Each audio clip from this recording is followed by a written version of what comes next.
video is going to be a little reminder on how to do the seated hamstring massage. So what we're doing for this technique is we are trying to find the midline. So our hamstrings are going to be 3 muscles. We've got one big one on the side, and we've got 2 smaller ones that hang out together up through the center side.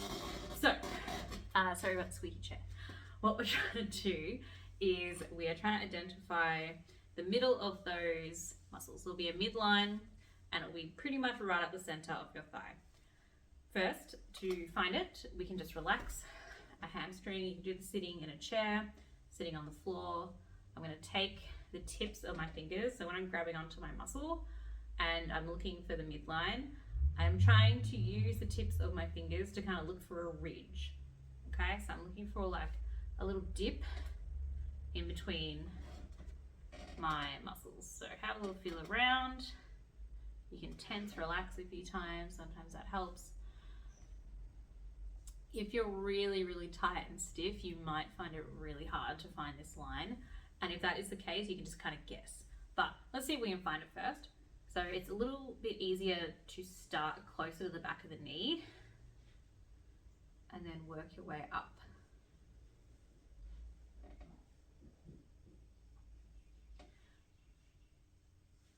Totally fine if you feel like you can't find it. But if you can't find it, what you're going to do is we're going to draw an imaginary line from not the back of our knee, but just above the back of our knee, down towards our sit bone. Okay, so that's where our hamstring is going to attach. We're going to take a trigger point ball and we're going to place it underneath our leg on the chair. So somewhere along that line, I'm going to start close to the back of my knee, not on the back of my knee, but a little bit above it. And now the ball's right in the center underneath my leg. If it feels okay too, we can add a little bit of weight by leaning our elbow onto our leg. And then from here, I'm just going to do a little kick out and back in. Half your energy. It doesn't have to be like a big kick. You don't have to get it all the way to straight. We're just going to kick out and down, out and down. Very lazy kicks, a little bit of effort. Once we've done about 3 or 4 kicks in that spot, we're going to move the ball up a little more and we do it again. So I'm going to lean my elbow directly above where the ball is. So I'm putting pressure down into the ball. Kick, down, kick, down. We can do this with the 3 or 4 kicks up and down the leg. You can't really go wrong with where you put the ball.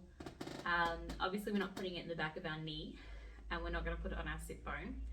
But apart from that, in your leg, the back of your leg, can't really go wrong. So don't worry about messing it up. And then once you have done the 3 or 4 spots each time and you've moved up, you've gone all the way up the leg, you can change and you can do the other leg.